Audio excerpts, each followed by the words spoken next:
የማቴዎስ ወንጌል ምዕራፍ 8 ከተራራም በወረደ ጊዜ ብዙ ሕዝብ ተከተሉት። እነሆም ለምጻም ቀርቦ ጌታ ሆይ ብትወድስ ልታነጻኝ ትችላለህ እያለ ሰገደለት። እጁንም ዘርግቶ ዳሰሰውና እወዳለሁ ንጻ አለው። ወዲያውም ለምጹ ነጻ።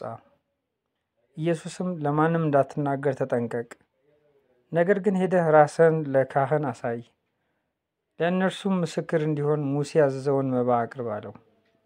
ወደ ቅፍርናሆም በገባ ጊዜ የመቶ አለቃ ወደ እርሱ ቀርቦ ጌታ ሆይ ብላቴናዬ ሽባ ሆኖ እጅግ የተሰቃየ በቤት ተኝቷል ብሎ ለመነው።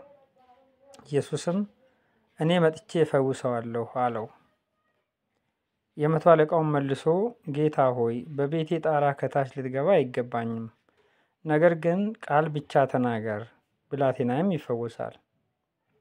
እኔ ደግሞ ለሌሎቹ ተገዥ ነኝና ከእኔም በታች ጭፍራ አለኝ።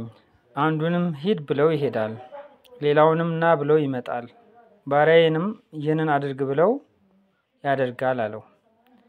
ኢየሱስም ሰምቶ ተደነቀና ለተከተሉት እንዲህ አለ፣ እውነት እላችኋለሁ በእስራኤል እንኳ እንዲህ ያለ ትልቅ እምነት አላገኘሁም። እላችኋለሁም ብዙዎች ከምስራቅና ከምዕራብ ይመጣሉ፣ ከአብርሃምና ከይስሐቅ ከያዕቆብም ጋር በመንግሥተ ሰማያት ይቀመጣሉ። የመንግሥት ልጆች ግን በውጭ ወዳለው ጨለማ ይጣላሉ። በዚያ ልቅሶና ጥርስ ማፋጨት ይሆናል። ኢየሱስም ለመቶ አለቃ ሂድና እንዳመን ይሁንልህ አለው። ብላቴናውም በዚያች ሰዓት ተፈወሰ። ኢየሱስም ወደ ጴጥሮስ ቤት ገብቶ አማቱን በእንዳታማ ተኝታ አያት። እጇንም ዳሰሰ፣ ንዳዱም ለቀቃት።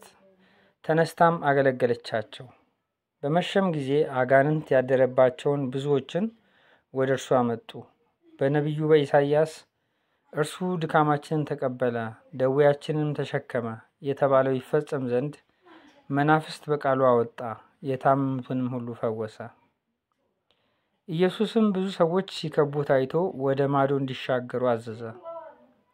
አንድ ጻፊም ቀርቦ መምህር ሆይ ወደምትሄድበት ሁሉ እከተልሃለሁ አለው።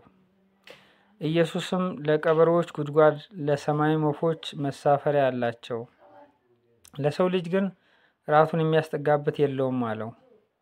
ከደቀ መዛሙርትም ሌላው ጌታ ሆይ አስቀድሜ እንድሄድ አባቴን እንድቀብር ፍቀድልኝ አለው።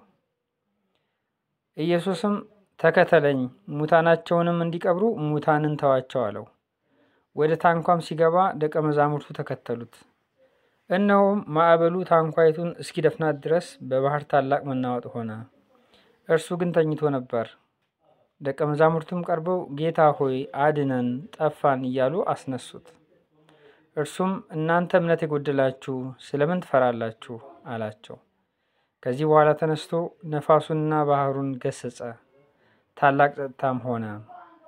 ሰዎቹም ነፋሳትና ባህርስ እንኳ የሚታዘዙለት ይህ እንዴት ያለ ሰው ነው እያሉ ተደነቁ። ወደ ማዶም ወደ ጌርጋሴኖን አገር በመጣ ጊዜ አጋንንት ያደሩባቸው 2 ሰዎች ከመቃብር ወጥተው ተገናኙት። እነርሱም ሰው በዚያ መንገድ ማለፍ እስኪሳነው ድረስ እጅግ ክፉዎች ነበሩ። እነሆም ኢየሱስ ሆይ የእግዚአብሔር ልጅ ከአንተ ጋር ምን አለን? ጊዜው ሳይደርስ ልትሰቀየን ወደዚህ መጣን እያሉ ጮሁ። ከእነርሱም ርቆ የብዙ እሪያ መንጋ ይሰማራ ነበር። አጋንንቱም ታወጣንስ እንደሆን ወደ እሪያው መንጋ ስደድን ብለው ለመኑት። ሂዱ አላቸው። እነርሱም ወጥተው ወደ እሪያዎቹ ሄዱና ገቡ። እነሆም የእሪያዎቹ መንጋ ሁሉ ከአፋፉ ወደ ባህር እየተጣደፉ ሮጡ፣ በውሃም ውስጥ ሞቱ። እረኞቹም ሸሹ፣ ወደ ከተማይቱም ሄደው ነገሩን ሁሉ አጋንንትም ባደሩባቸው የሆነውን አወሩ። እነሆም ከተማውን ሁሉ ኢየሱስን ሊገናኝ ወጣ። ባዩትም ጊዜ ከአገራቸው እንዲሄድላቸው ለመኑት።